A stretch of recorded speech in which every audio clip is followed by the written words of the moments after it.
Welcome back to The Explainer. Today we're stepping into a pretty deeply contemplative space to unpack a truly fascinating piece of writing. We're looking at a reflection titled Beggars Need to See, penned by author and thought leader Oluyomi Ola David.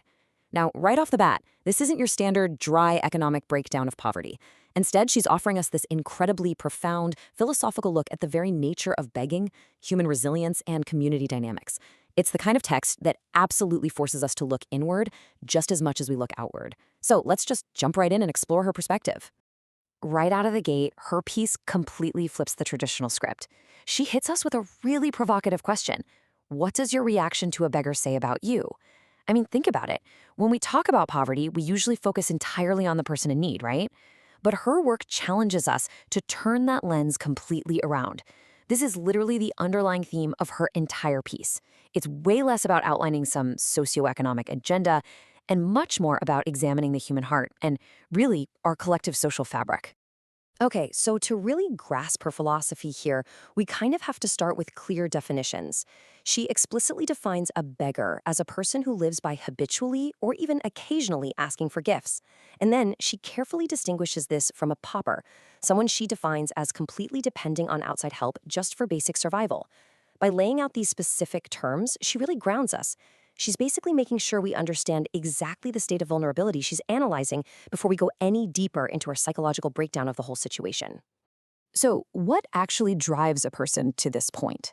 Well, according to her perspective, people resort to this degrading state of asking for charity when they just hit an absolute wall. It's when they've reached the absolute limit of their resources or the limit of their abilities to create a meaningful livelihood for themselves. She frames begging not as some sort of primary choice. No way. Instead, she sees it as the really painful result of totally exhausted options. It's a moment of complete, total, systemic, or personal limitation. Now, I want to pose a question directly to you. The exact question she implicitly asks all of us. Have you ever been a beggar? Oof, it's an uncomfortable question, isn't it? Our immediate instinct is almost always to distance ourselves, right? To think in terms of us versus them. But she absolutely insists that we break down that barrier. She wants to completely shift our perspective away from viewing begging as some kind of alien condition that only happens to other people.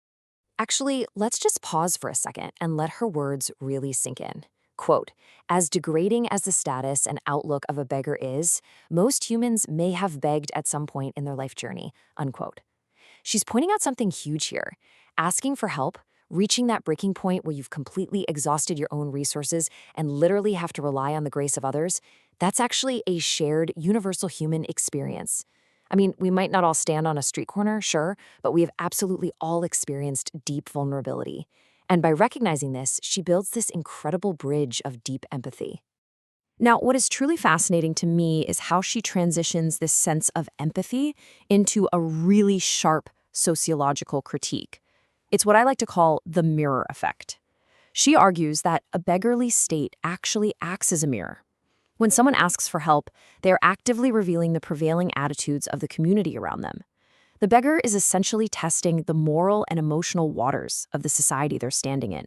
They expose, plain as day, exactly who the people around them truly are. And so, what exactly does that mirror reflect? Well, she methodically observes that when someone approaches a community for assistance, you generally see three distinct reactions. You've got the smug, the resourceless but willing, and the generous. She basically breaks down humanity into these three distinct camps, and it's based entirely on how they respond to someone who has reached the absolute limit of their abilities. And this brilliantly illustrates the stark dissonance you find within any community. On one extreme, you've got the smug. She describes them as actually feeling helpless themselves, which then manifests as pure disdain. They slam their doors shut, offer zero encouragement, and treat the needy as just a byword. She actually goes as far as calling them emotionally bankrupt. Wow. Then, on the complete opposite end of the spectrum, you have the generous. These are the folks who share their goodies without needing to be cajoled or guilt-tripped. And in this really beautiful twist of perspective, she notes that the generous actually believe the person in need is the very reason they were given more than enough in the first place. But here is where her advice to the person begging becomes incredibly surprising and honestly super powerful.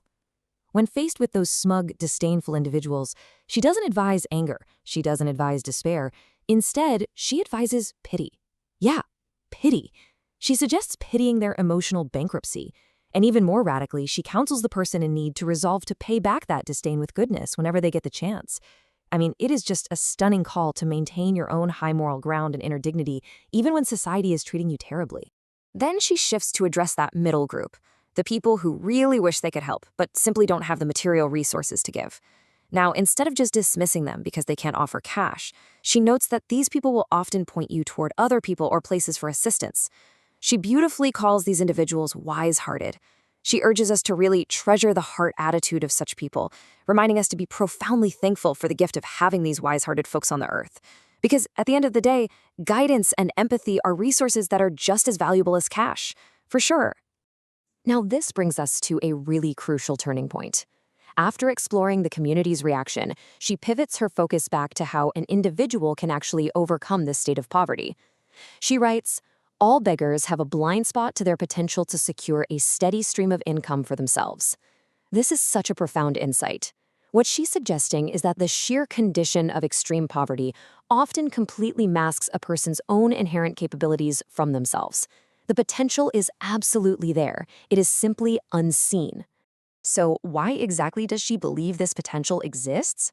Well, it basically comes down to incredible psychological resilience. She points out that true beggars have to become completely egoless and act as epitomes of shameless persistence. Just think about that for a second. To survive by asking for charity, you literally have to strip away your entire ego, and you must be relentlessly, shamelessly persistent in the face of constant daily rejection. Her underlying logic here is just fascinating to me.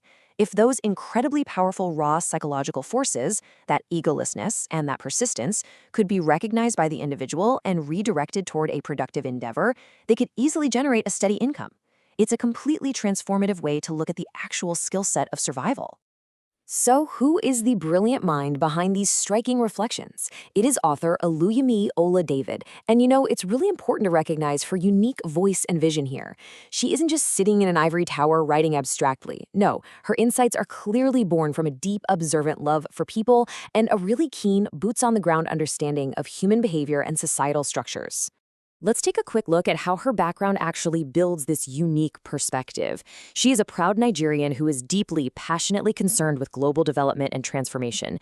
She's a strategist at heart. She's someone who genuinely enjoys generating solutions, influencing policy, and just providing clarity. But her foundation actually goes even deeper than that. She explicitly states that her Father God owns and rules the universe, beautifully referring to him as the wheel within my wheels. And honestly, you can totally see how this incredibly strong spiritual foundation perfectly aligns with the deep empathy, the call for goodness, and that absolute recognition of human dignity that we've been exploring in her writing today. Which brings us to the end of our explainer today, and right back to where we started, with you. I want to leave you with one final, pretty provocative thought. Based on her incredible insights, the next time you encounter someone in need, what will your reaction reveal about your own wealth? And I definitely don't just mean your bank account, but your emotional and spiritual wealth as well. Are you emotionally bankrupt, or do you have enough to share? It's a truly powerful question to carry with you this week. Thanks so much for joining me for this explainer, and keep learning.